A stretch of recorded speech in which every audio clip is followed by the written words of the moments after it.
We've got a unique area where there is more racetracks, dirt tracks, whatever you want to call it, in the state of Iowa than any state in the United States.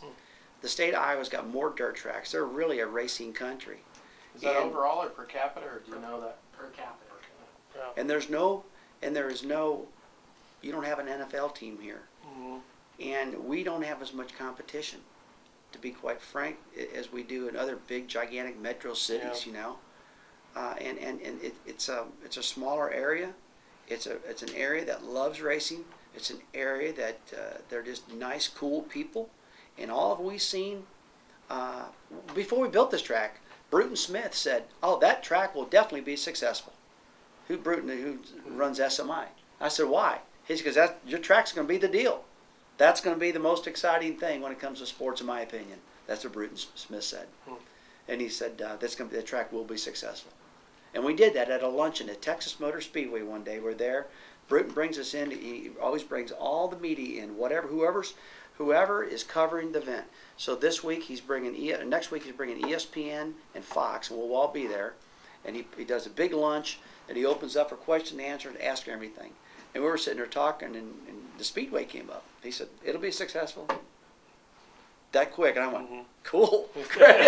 That's great. I'm glad you're that confident." But yeah, it does buck the trends. And there have been people I've talked to. Jerry Caldwell, the new promoter of the Bristol Motor Speedway, he says, "Well, I think that the second date will take away from the other date a little bit. You just don't know how much." So people I've talked to think it will, but I'm hoping that it won't. Yeah. And for what you said, this is too trendy when it comes to other deals. You know, when the Iowa Speedway was first put on as a track for the Indy cars, they ran the Indianapolis 500. Then they ran Iowa, and all year long, Iowa was the second highest TV rating the whole year out of all the IndyCar races. It was the Indianapolis 500 in Iowa. We got a lot of cool things going on this year for our very first race. We're live on ABC. And also, all the races that we run on standalone events with ESPN are all we never take our pit studio to. Our big NFL basically countdown show. We do the NASCAR countdown show. Me, Brad Doherty, and Alan Bestwick. We talked to folks from ESPN, and they said, "Yeah, let's do it," because Iowa's different. So that would be the first time that program's been here at the track? Yeah. Then? Okay. So we're going to have a full-blown NASCAR countdown show, and the race will be on ABC because Disney and ESPN and ABC think that Iowa's different. Maybe it's a track that bucks the trends, like you said.